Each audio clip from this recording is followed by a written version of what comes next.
Deglaze a cast iron pan with black coffee after frying country ham, and you have red-eye gravy before the biscuits cool. Hoecakes fry in bacon grease in under 10 minutes, and tomato gravy costs almost nothing. That fast, frugal knowledge is nearly gone. Here are 30 budget-friendly hillbilly suppers you can make in 10 minutes. Tomato gravy started in the bacon grease left from breakfast. A spoon of flour stirred in until the roux turned pale gold, then a quart of home-canned tomatoes dumped in and mashed down with a fork. The whole thing thickened in the time it took to split the biscuits. It wasn't a sauce. It was a gravy, and there's a difference any mountain cook would insist on, because a sauce is something fancy, and a gravy is what you make when supper has to come from the shelf. Families across Kentucky and West Virginia kept canned tomatoes year-round for this dish, putting up 40 or 50 quarts each August so that winter suppers had something red and hot to pour over bread. The trick was the roux. You couldn't rush it, and the women who made this knew the exact moment the flour changed from raw to ready just by the way the skillet smelled. You poured it over biscuits that were already cold, and the gravy brought them back to life. The last jar of tomatoes in February had a different weight to it, and she always said so.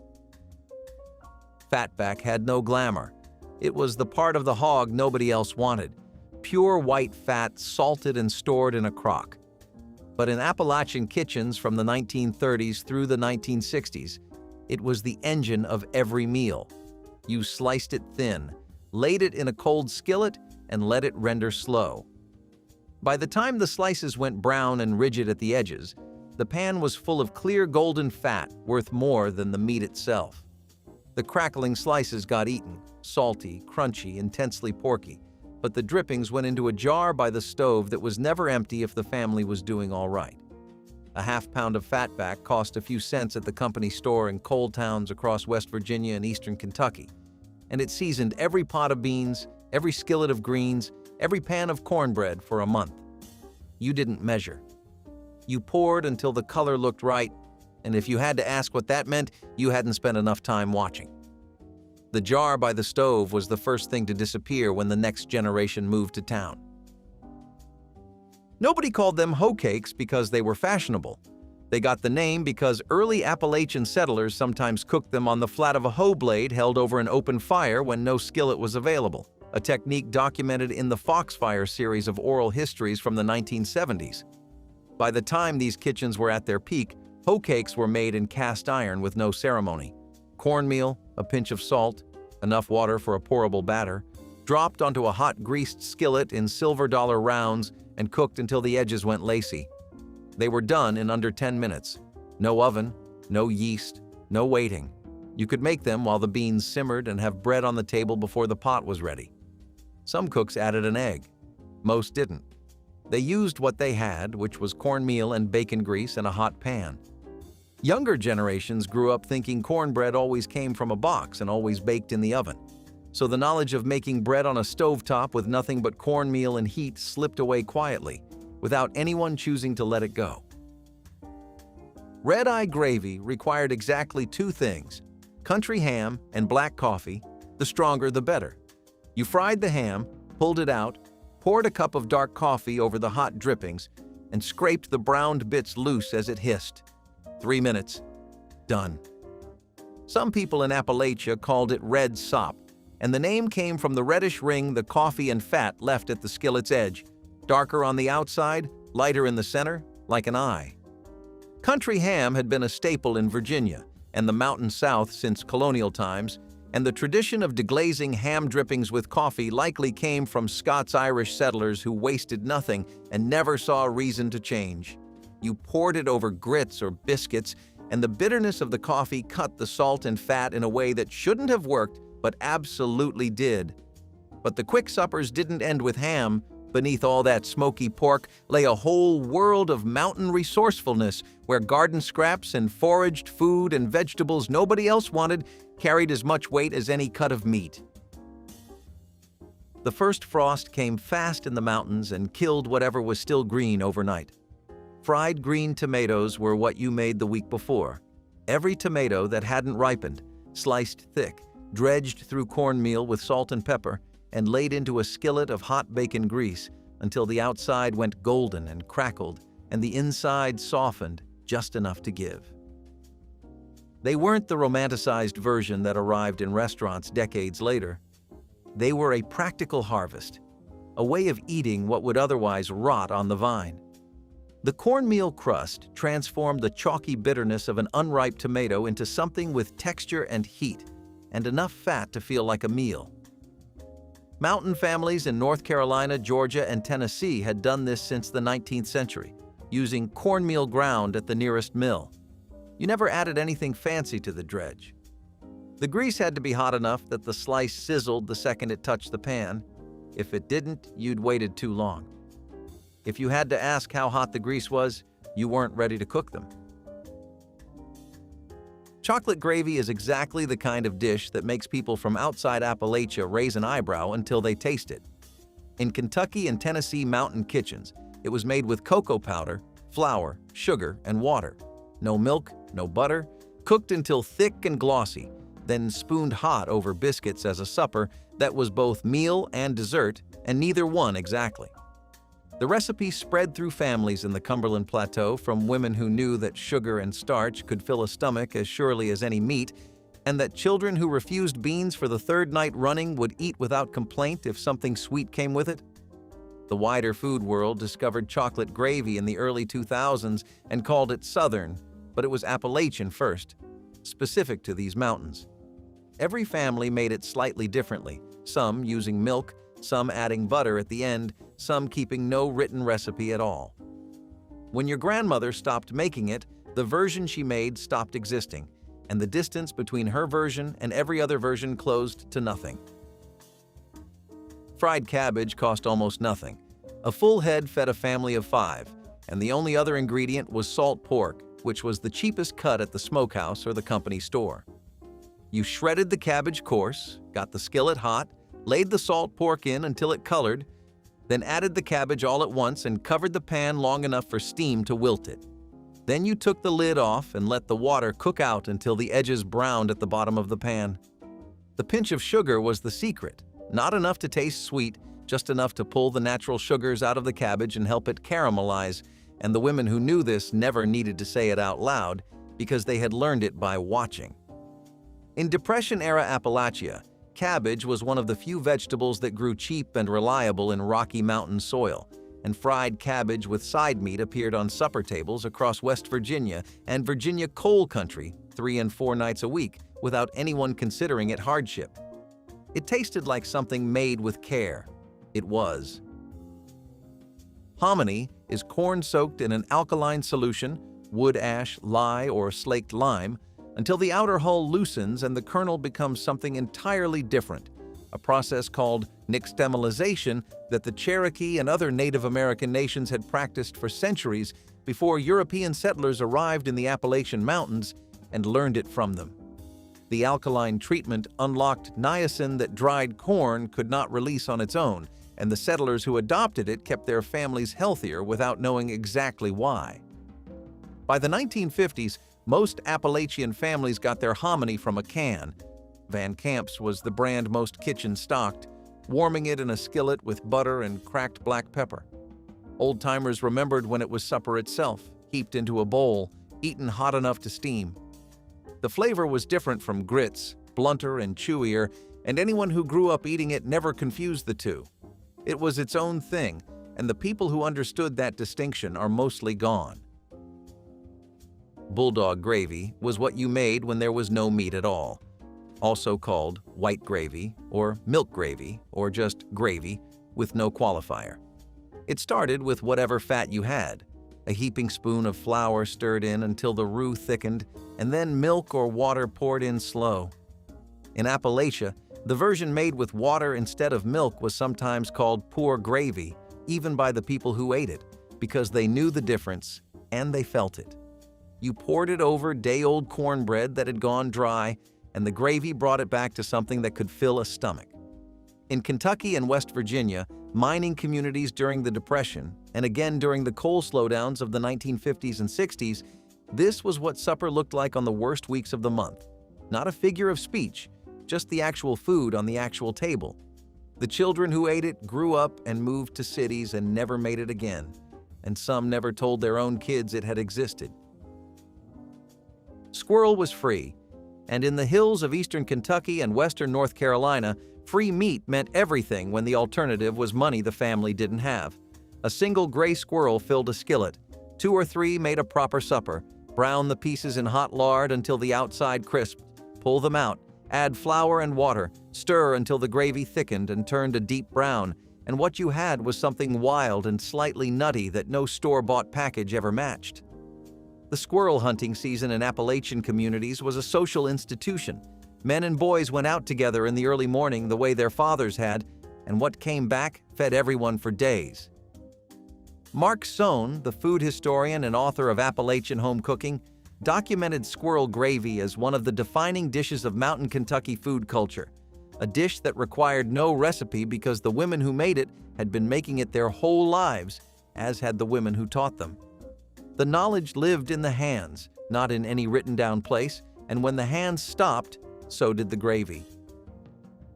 White half-runner beans were not the beans you bought at a grocery store. They were a specific Appalachian heirloom variety, a pole bean with a creamy white hull and a green runner, developed over generations by mountain gardeners in the region, stretching from southwestern Virginia through eastern Tennessee and into western North Carolina. They grew on poles. They had to be strung and broken by hand, and the children old enough to sit still were expected to help. They cooked faster than dried pintos and tasted different, earthier, starchier, with a flavor that people from outside the region found hard to describe and people from inside recognized instantly as home. You put them in a pot with fatback and water, brought them to a boil, and let them go until they were soft enough to mash with your tongue. You didn't time it. You tasted. The seeds were passed between families the way recipes should be. No paperwork, just a jar over the fence in the fall. When families stopped growing gardens, the half-runner slipped away with them. Kushaw was a hillbilly squash that most of the country never heard of. A large, crook-necked, cream and green-striped gourd that grew heavy on the vine in Appalachian gardens from Virginia down through Georgia, one of the few crops robust enough to thrive in rocky mountain soil. Its roots went deeper than European settlement. The Cherokee had been cultivating Kushaw for centuries before Scots-Irish settlers arrived, and those settlers learned to grow it from the people who already knew, the same way they learned corn and beans. Sliced thin and laid into a hot skillet with butter and a sprinkle of brown sugar, it cooked fast, the sugar caramelizing at the edges, the flesh going soft and sweet and slightly stringy in a way that butternut or acorn squash never managed. Appalachian food writer Ronnie Lundy, in her James Beard award-winning cookbook Victuals, described Kushaw as tied to mountain memory in a way that nutritional language alone cannot hold.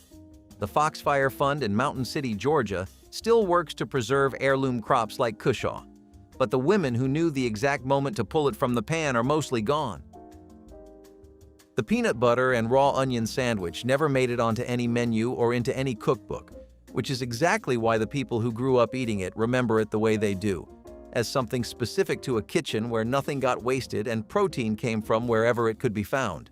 A thick smear of peanut butter on white bread, a few rings of raw white onion laid across it, pressed together, and supper was done in 2 minutes.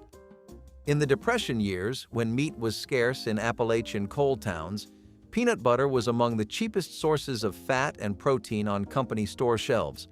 Regional brands had been stocked there since the 1920s, and raw onion added the sharp bite that made it feel like a meal. Nobody puts it on the table for guests now, but the people who ate it as children still remember the specific sting of the onion against the sweetness, and some of them still make it alone, quietly. Chow was the relish that stretched a pot of pinto beans into a full supper, and every family in Appalachia who kept a garden made it differently. The foundation was always the same: green tomatoes, cabbage, onions, hot and sweet peppers, salted overnight to draw the water out, then cooked in vinegar and sugar and packed into mason jars while the kitchen filled with sharp, sweet steam that meant fall and the end of the garden.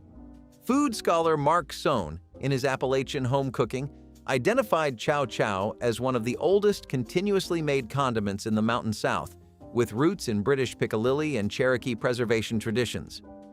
You spooned it over beans to replace the meat you didn't have, the vinegar cutting the starchy flatness of the pinto in a way nothing else managed. Some families made it hot, some made it sweet.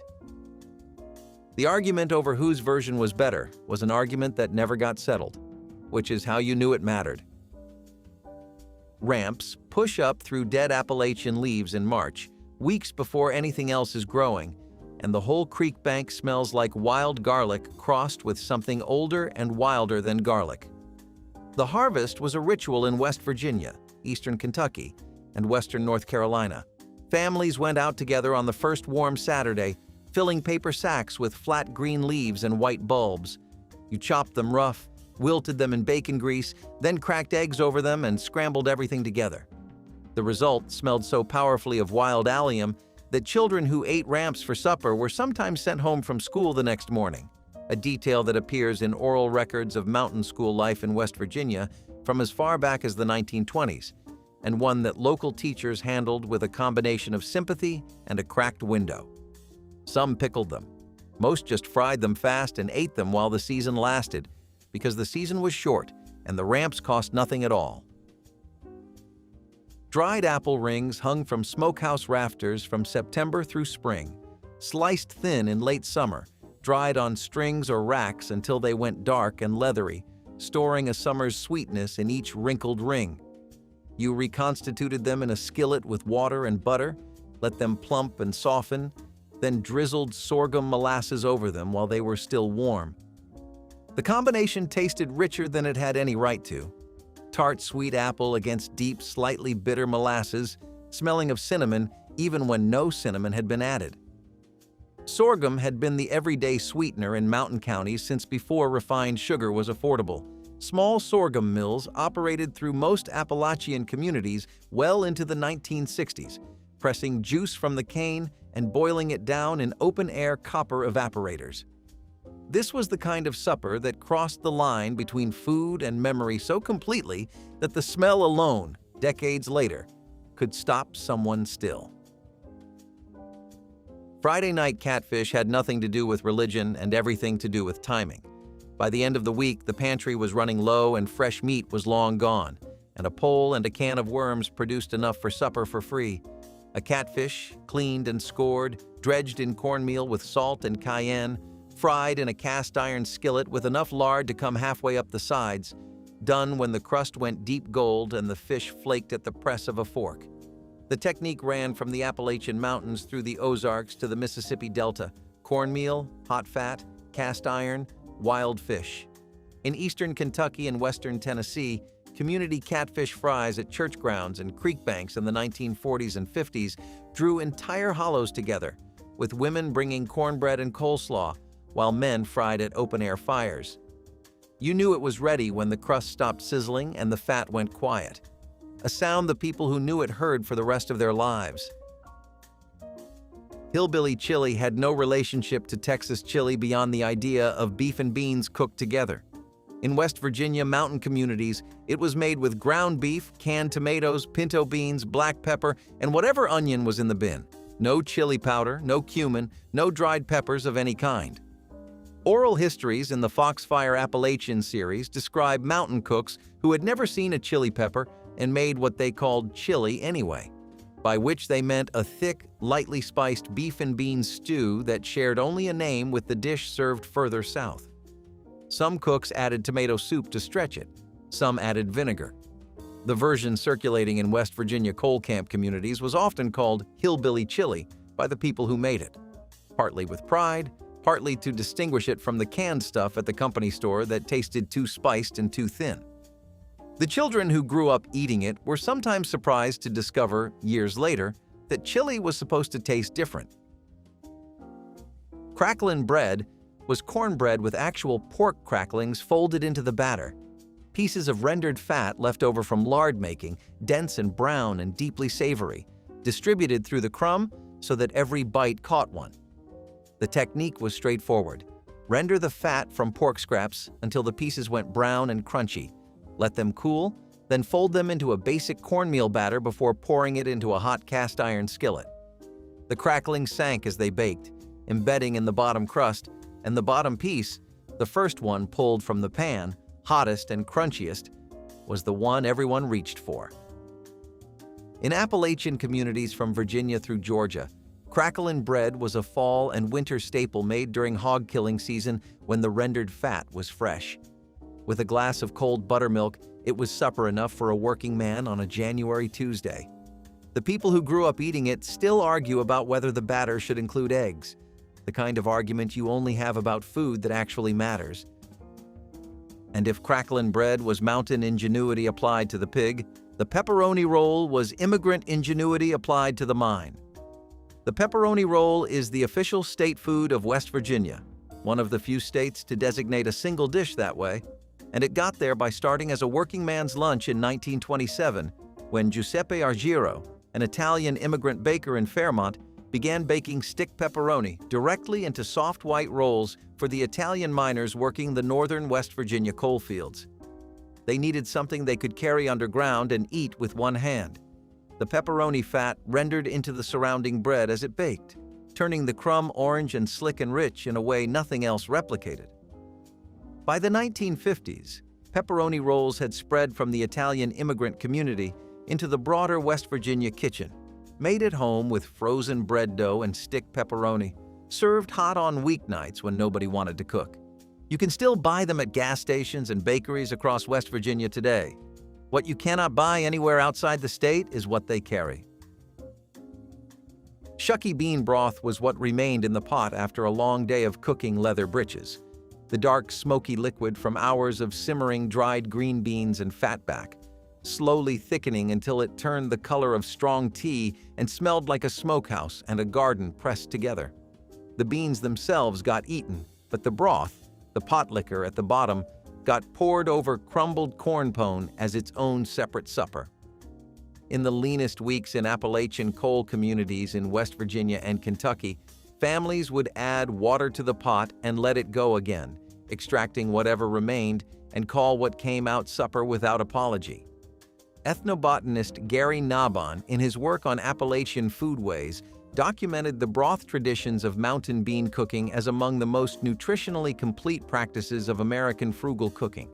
The cooking liquid carrying minerals and proteins the bean had long surrendered. She saved every drop. There was never a reason not to. Vinegar pie was what you made when there was no fruit, and the family still wanted something sweet at the end of supper. Eggs, sugar, butter, and cider vinegar whisked together and baked in a pie crust until the filling set into a smooth, pale custard that was tart in the way lemon pie was tart nearly, without a lemon anywhere near the house. It looked like chess pie. It tasted like chess pie. The difference was visible only to the woman who made it. Vinegar pie appears in the oldest Appalachian community cookbooks of the late 19th and early 20th centuries, including early West Virginia and Kentucky Church Auxiliary Charity editions, as a reliable standby when the fruit ran out but the custard ingredients held. You didn't explain what was in it unless someone asked. Most people didn't ask. They tasted it and said it was good, and it was, and the vinegar was just the distance between what you had and what you wished for, baked until it set. Broccoli potato soup was the kind of supper that appeared on Appalachian tables in the 1960s and 70s, when households had both a garden and not much else. Potatoes from the bin, broccoli that had been growing in the kitchen garden since early spring, butter, milk, a little flour to thicken. You cubed the potatoes and simmered them in water until they softened, then added the broccoli broken into rough pieces and let it cook just long enough to go bright green before the whole thing thickened with the butter and flour and milk. It was done in 30 minutes and cost almost nothing. The Appalachian food community around Margin Making Mom, a family cooking site focused on frugal mountain recipes, identifies this soup as one of the defining dishes of the Stretch the Garden kitchen, the meal that fed a family of 5 on the ingredients that had to be used before they turned. You didn't add cheese, you didn't garnish it, you ladled it into bowls and put the pot on the table in case anyone wanted more, and they usually did. Mountain trout came free out of the same creeks that ran through every hollow in the Appalachians, and a family with a pole and an hour in the afternoon never needed to explain why fish appeared on the supper table. You cleaned the trout on the bank or the back step, patted it dry, ran it through cornmeal with salt and black pepper, and laid it into a cast iron skillet with an inch of hot lard. The fish cooked fast, 3 or 4 minutes aside for a creek-sized trout, and when it was done, the skin had gone papery and dark gold, and the flesh pulled away from the bone in clean, white flakes. Appalachian food historians note that trout frying in a cast-iron skillet over a wood fire was documented in mountain communities across the Blue Ridge and Cumberland Plateau as far back as the 1800s, making it one of the oldest continuously practiced supper techniques in American Appalachian cooking. The trout is still in those creeks. What's gone is the afternoon and the knowing how to spend it. The pawpaw grows wild along creek banks across Appalachia, a native fruit that ripens in September and tastes like a cross between banana and mango, and most people who live outside a thin band of the eastern United States have never tasted one because it bruises too easily to ship commercially and spoils within days of falling from the tree. Mountain families who knew the pawpaw patches, and you had to know them because the trees were invisible except to someone who had been looking for them their whole life, gathered them in late September and mashed the pulp into custards and puddings with egg and milk and a pinch of sugar, no baking required.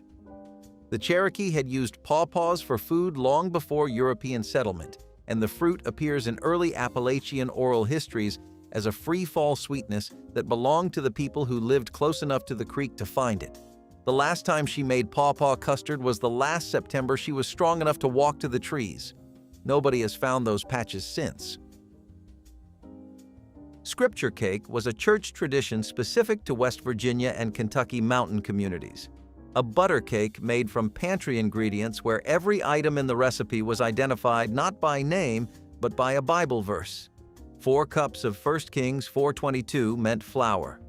2 cups of Judges 5:25 meant butter. 2 cups of Jeremiah 6:20 meant sugar. Psalm 55:21 was salt. The recipe circulated through church auxiliary cookbooks in West Virginia and Kentucky from the late 19th century into the 1960s, passed between women's groups as both a practical recipe and a religious exercise, teaching kitchen apprentices to find the relevant passage before they could measure the ingredient. It baked into a dense, sweet loaf that tasted like pound cake and smelled like a church social. The tradition appears in early editions of W.V. Baptist auxiliary cookbooks from the 1890s onward. By the 1980s, scripture cake had mostly faded with the women who kept those specific church kitchens alive, the ones who knew both the verses and the recipe without needing to look anything up. Bean liquor was the cooking water from a pot of pinto beans. Nothing more, nothing less. You dipped a cup into the pot while the beans were still simmering and drank it warm, the way some people drank broth, and what you got was something thin and starchy and deeply savory that smelled of fatback and long cooking and tasted like the distilled version of the meal itself. In the hardest weeks in coal camps across West Virginia and eastern Kentucky, families who had stretched the beans as far as they would go would add water and start again, and the liquid that came off the second cooking, lighter, thinner, but still warm, was still supper if the bread was already gone. You don't hear the word bean liquor much anymore. It belongs to the kitchens that no longer exist, to the women who knew that nothing in a pot was ever wasted, and to a time when warmth in a cup was its own kind of fullness.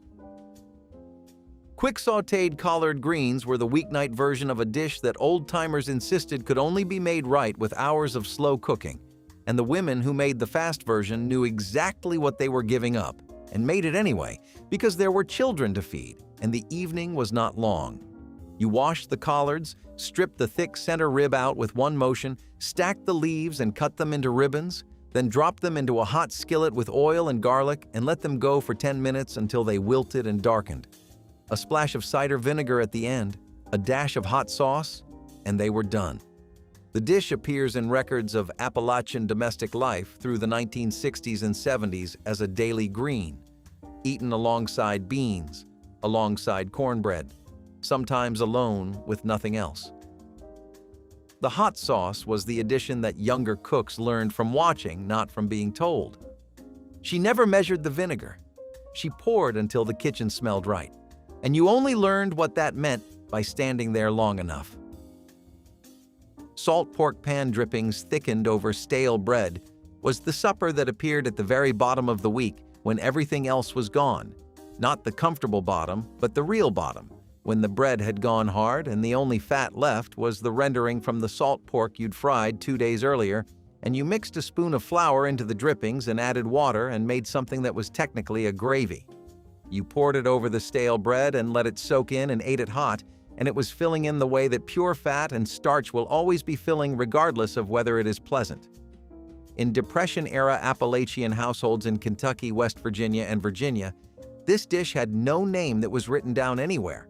It was just what you did with what was left, and the women who made it called it supper without apology or explanation, because naming it anything else would have required acknowledging something they preferred not to acknowledge about what the week had become. The Last Supper before Payday was not a recipe. It was an inventory. Whatever was left in the kitchen on a Thursday night in a coal camp or a mountain hollow or a mill village when the paycheck didn't come until Friday and the last of the fatback had gone into Tuesday's beans. You picked through what remained: a bunch of mustard greens, a handful of cornbread scraped from the bottom of the pan, a spoon of bacon drippings in the jar. You cooked the greens fast in the drippings, crumbled the cornbread over them, and ate it standing at the stove. It fed everyone. It always fed everyone, because the women who made these suppers had a talent for arithmetic no cookbook ever measured. The talent for knowing that what you had was always exactly enough if you knew how to use it. Those women are gone. The knowledge of how to feed a family on what's left before payday. That knowledge went with the hands that held it, and it is not coming back. If saving cooking water was common sense, then Potlicker was religion. The dark broth left behind after slow cooking a mess of collard greens or turnip greens with a ham hock was considered by many mountain families to be more valuable than the greens themselves. Vitamins leached during hours of simmering. Vitamin C, vitamin A, calcium, iron, concentrated in that liquid, and the old women who ladled it into cups and drank it warm knew it kept them strong through winter, even if they could not name a single nutrient. Others sopped it with cornbread, pressing the bread into the broth until it was saturated. In Black Southern and Appalachian kitchens alike, Potlicker was the bridge between poverty and pride, a reminder that the humblest part of the meal often carried the most nourishment. The argument over whether to dunk the cornbread or crumble it into the liquor has started more kitchen debates than politics ever did. Today, most greens drain straight into the sink. Cornmeal mush was exactly what it sounded like. Cornmeal stirred slowly into boiling water until it thickened into a dense, porridge-like mass. But the real meal came the next morning, when the leftover mush had been poured into a loaf pan and left to set firm in the cold. You sliced it thick, laid the slices in a skillet with hot grease, and fried them until both sides turned golden and crisp, while the center stayed soft and creamy. Cherokee communities had been cooking cornmeal this way long before German-American settlers in the Appalachian foothills adopted the technique, a practice that showed up in household records from Western Virginia and the Carolinas as far back as the 1700s. Topped with sorghum syrup or a drizzle of honey, fried mush was breakfast and supper depending on the household, and the overnight wait was the whole secret. Fresh mush fell apart in the skillet. You had to let the cold do the work. Patience was the ingredient that never made it into the recipe. All that meat, all that lard, all those jars, none of it mattered without somewhere cold and dark to keep it. The root cellar was the mountain family's underground vault, dug 6 feet deep into a hillside where the temperature held steady year-round. Potatoes went in first, layered between thick beds of straw inside wooden bins, with a fodder shock of cornstalks built over the top to shed rain. Turnips and rutabagas were bedded the same way. Apples sat on separate shelves, never near the potatoes because the ripening gas would sprout them early. Every few weeks through winter, someone went down with a lantern to check for soft rot, to turn the potatoes, to pull anything going bad before it ruined the rest. A good cellar kept a family fed from November to April. A careless one cost half the winter stores to mold and mice. Children sent down to fetch potatoes in the dark remember the smell: cold earth, straw, and the faint sweetness of stored apples. The women who cooked on wood stoves understood heat the way a pianist understands keys. Every inch of that iron surface ran at a different temperature, and they used all of it at once.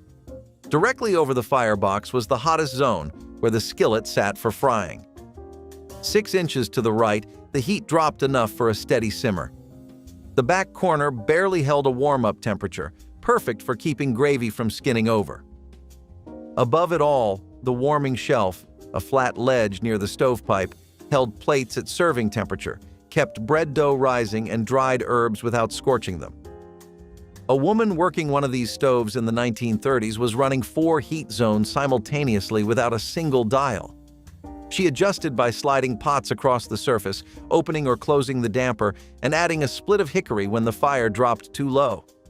You knew the stove was right when you could hold your hand 6 inches above the surface and count to 3 before pulling away. Fried potatoes and onions cooked in saved bacon grease was a meal that appeared on tables across the Appalachian South 3 or 4 nights a week.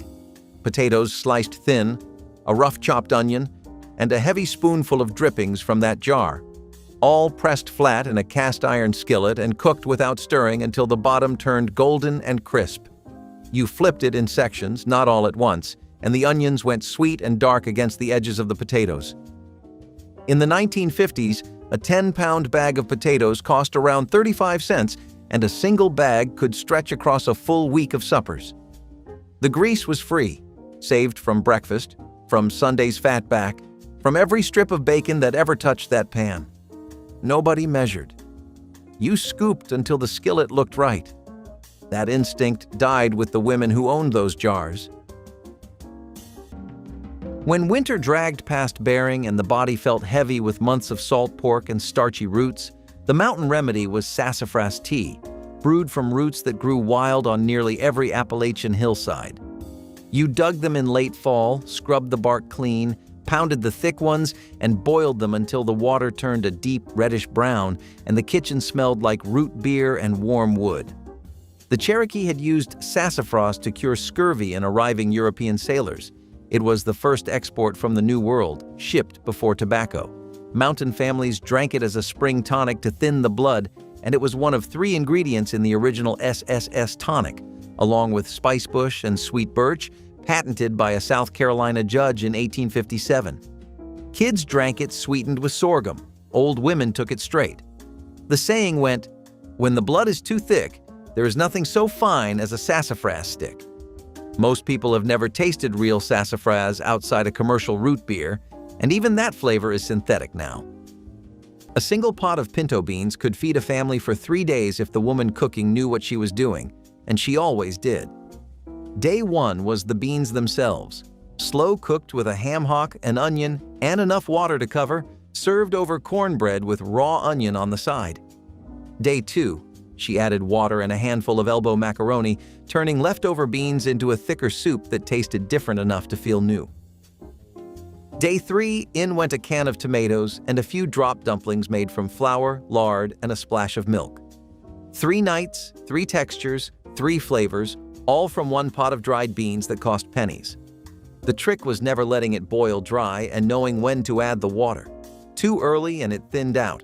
Too late and the bottom scorched, which meant losing the fond that gave Day 3 its depth. You learned it by standing at the stove beside her, watching the bubble rate.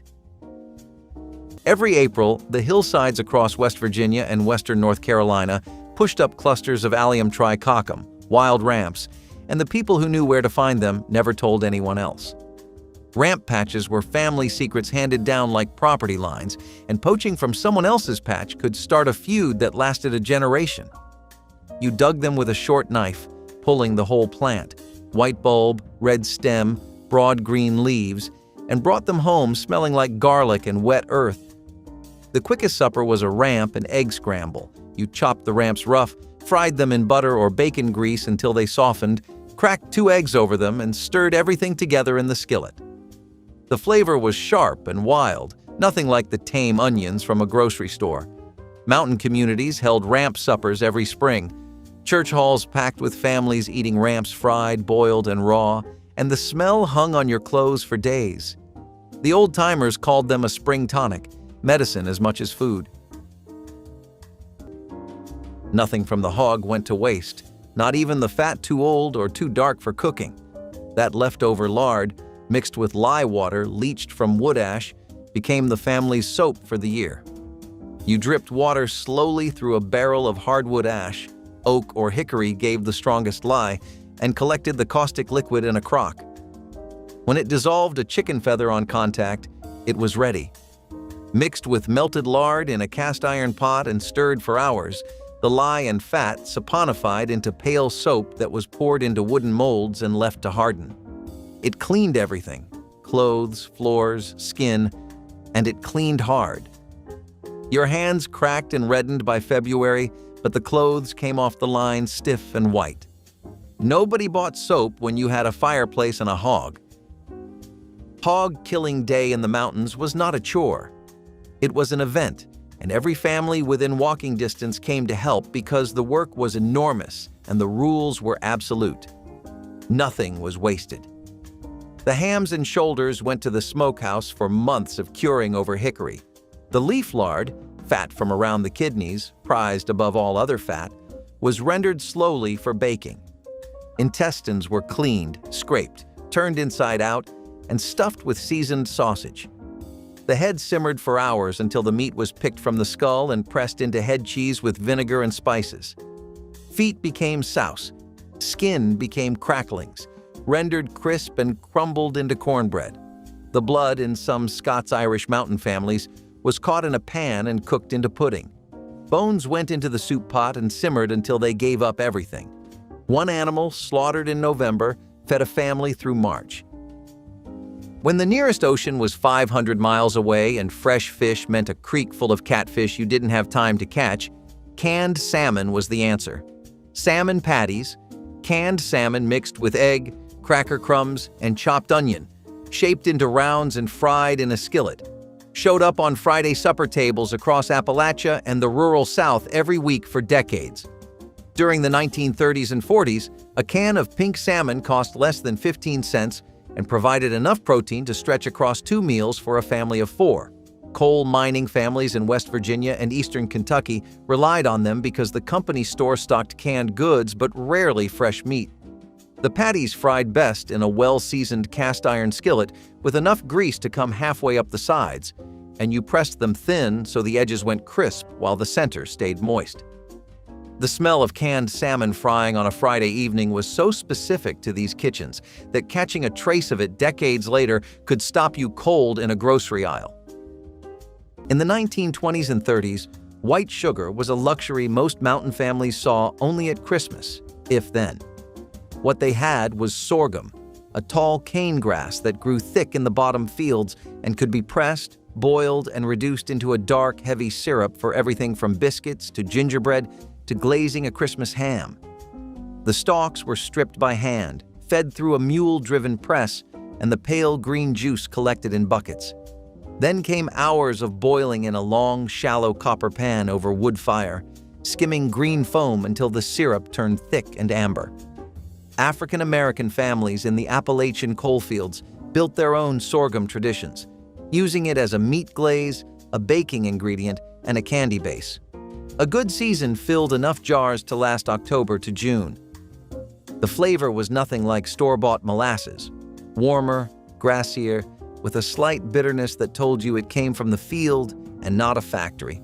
Long before any of those vegetables hit the table, the most radical trick in these kitchens started not at the stove, but in the front yard, with a hollow log, a bucket, and a pile of fireplace ash.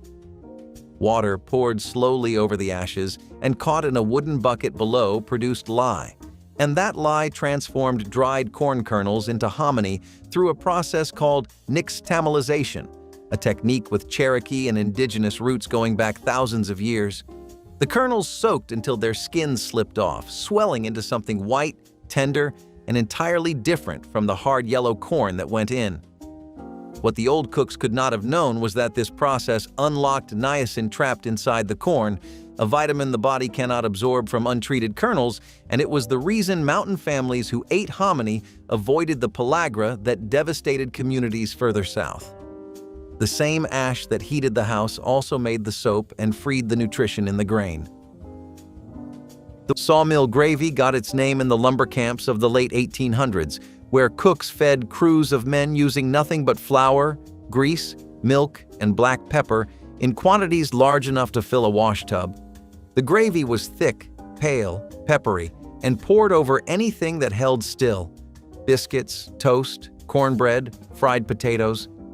You started with a few spoonfuls of bacon drippings in a hot skillet, stirred in flour until it turned golden and smelled like toasted grain, then poured in milk slowly while scraping the bottom of the pan.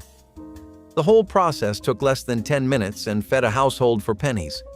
Some cooks called it Bulldog gravy, and in the coal camps of eastern Kentucky and West Virginia, it showed up at every meal: breakfast, dinner, and supper, because the mines paid low and the company store charged high. The pepper had to bite. If you couldn't feel the pepper, the gravy wasn't finished. She made it by sound. The sizzle of flour hitting grease told her everything a recipe never could. If lye soap kept the outside clean, goose grease kept the inside from falling apart. When a child came down with the croup in January, that barking, strangled cough, the first thing she reached for was a jar of rendered goose fat saved from fall, warmed by the stove and rubbed thick across the child's chest. A flannel cloth went over the top, pinned tight until morning. Some mothers mixed in turpentine or camphor. Others used groundhog oil for the worst congestion. The Foxfire books recorded over 200 chest poultice variations from the southern mountains: goose grease, pine tar and soot, kerosene and lard, onion juice soaked into wool rags. None of it sounds pleasant. All of it worked well enough that families survived winters with no doctor within a day's ride. Your grandmother's hands smelled like camphor for months. You complained then. You would give anything to smell it now. She brought the pot to a rolling boil on the wood stove, pulled it off the heat, and nestled it into a wooden box packed tight with hay. Then she closed the lid, walked away, and let the trapped heat do the rest. Hours later, the beans or stew inside was cooked through, tender, thickened, still warm, without burning a single additional stick of wood. The hay box, also called the fireless cooker, appeared in rural American kitchens as far back as the 1890s and survived into the 1940s, especially in mountain homes where firewood meant hours of splitting.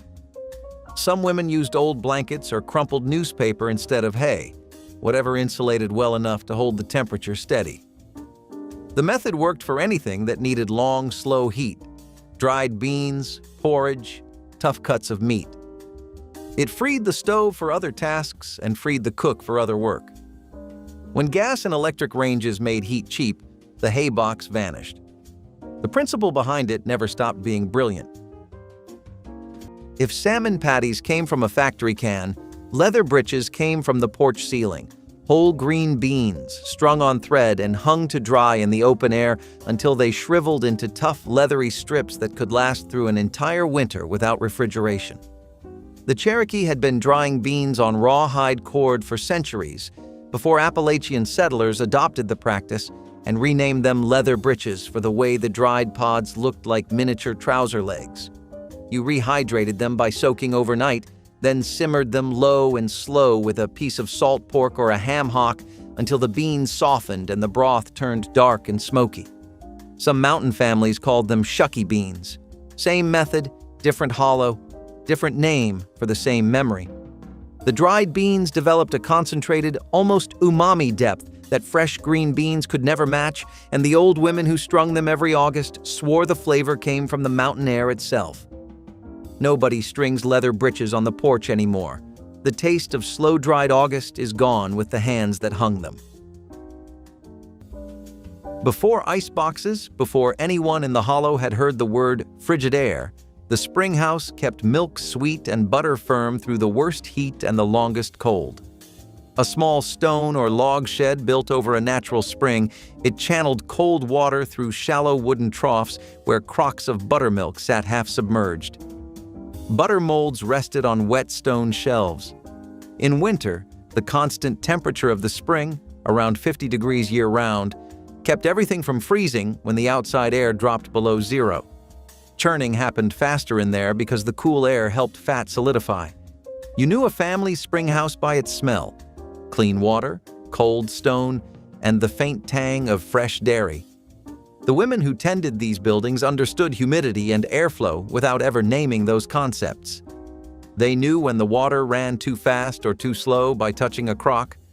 Most spring houses are gone now, collapsed behind an empty farmhouse, the spring still running underneath.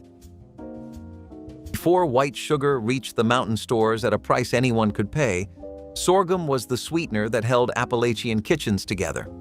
And making it was an event that shut down the whole hollow for a day. The cane grew tall as corn along creek beds, planted from seeds saved the year before. Come October, families stripped the leaves, cut the stalks, and fed them through a wooden roller press hitched to a mule walking in circles.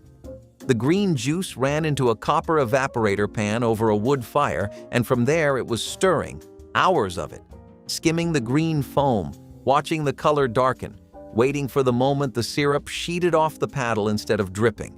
The tradition carried African roots brought through enslaved people into Appalachia, and by the 1940s, Kentucky led the nation in sorghum production. A single fall batch filled enough jars to sweeten biscuits, cakes, and coffee all winter. The stir-offs are mostly gone now. The taste they left behind is not. Leftover pintos never went to waste in a mountain kitchen, not when you could mash them, shape them into patties, and fry them in a hot skillet until the outside turned crisp and the inside stayed soft and warm.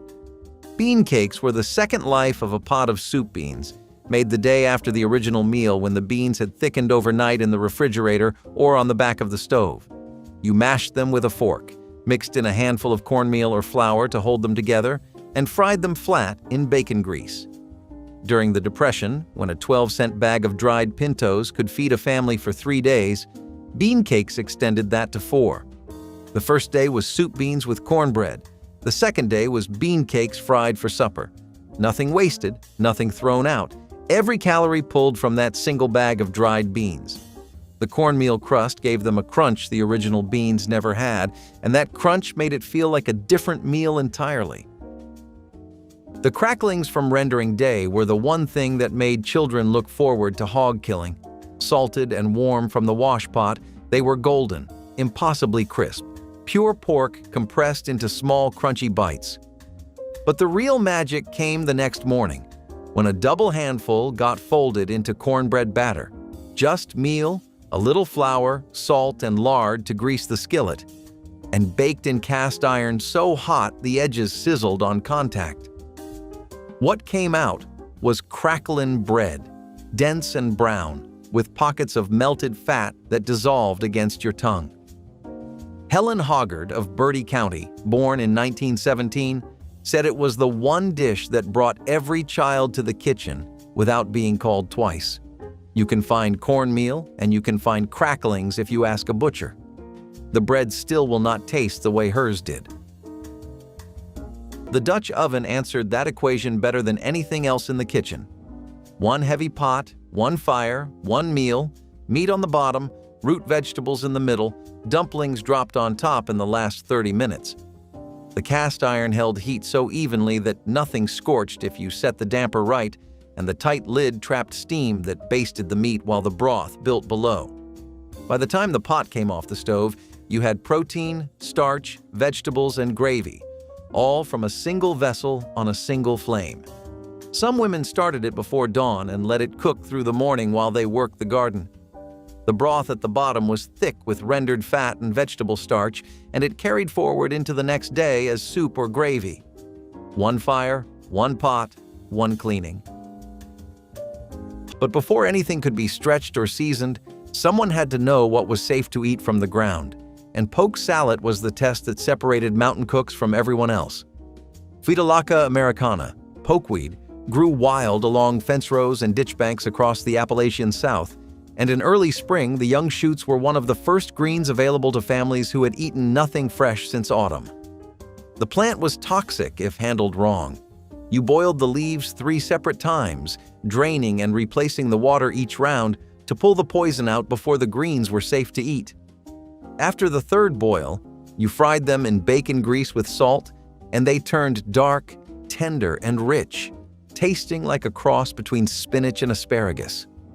Cherokee and rural Appalachian families had been preparing poke this way for generations, and the knowledge passed by standing at the stove, not from any book. One wrong step, skipping a boil, picking leaves too mature, and the dish could make you sick. You either knew how or you didn't touch it.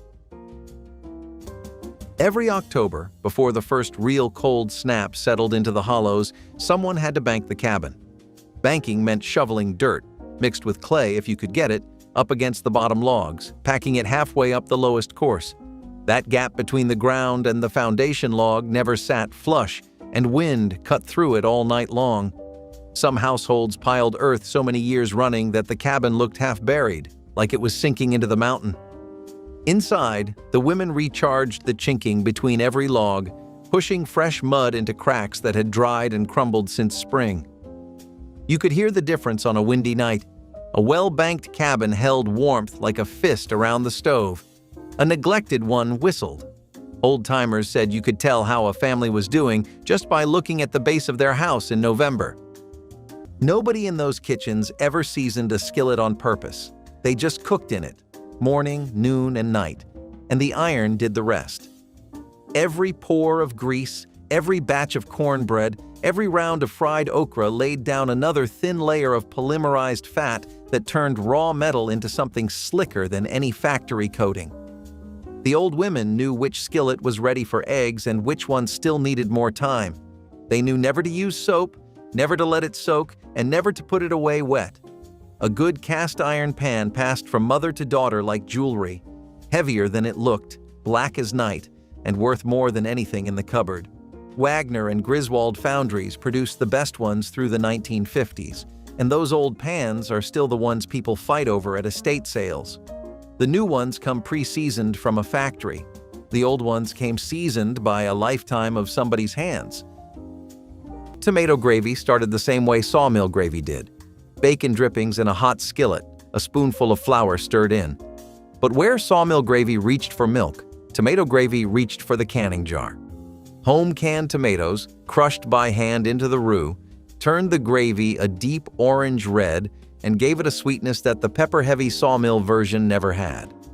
A pinch of sugar went in if the tomatoes were too sharp, and the gravy cooked down until it was thick enough to sit on a split biscuit without running off the edges.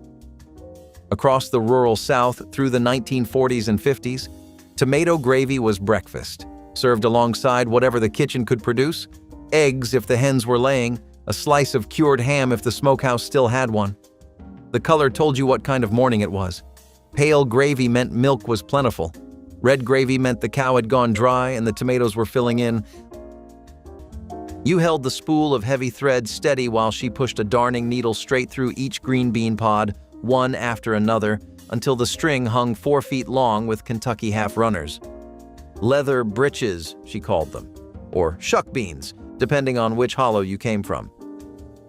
The practice likely arrived with German settlers from the Palatinate, though Cherokee households had been drying beans on rawhide cord long before Europeans reached these mountains. Hung from the porch rafters or behind the wood stove, the pods shriveled until they looked like tiny pairs of worn-out trousers, brown and wrinkled. Come January, she soaked them overnight, dropped in a chunk of fatback, and simmered for hours. The taste was nothing like fresh beans, deeper, earthier, almost meaty. Some families tucked a dried hot pepper into the storage sack to keep insects out. You can buy the beans and try it yourself, but the flavor is never quite right without her hands on the thread. In late summer, when the apple trees bent heavy with fruit, the real work started. Not the picking, but the preserving. She peeled them in one long spiral with a paring knife worn thin from years of use, and the peels went straight into a pot for apple butter. The slices she threaded onto lengths of cotton twine with a darning needle and hung from the ceiling beams or the porch rafters. They dried in the warm air over days, shrinking into leathery rings that lasted through winter. Come January, those dried apples rehydrated with sugar and spices for fried pies, or slow-cooked into filling for a stack cake, or simmered into what mountain families called cooked fruit, their word for applesauce. No dehydrator, no canning equipment, no electricity required, just twine, a knife, and a warm room.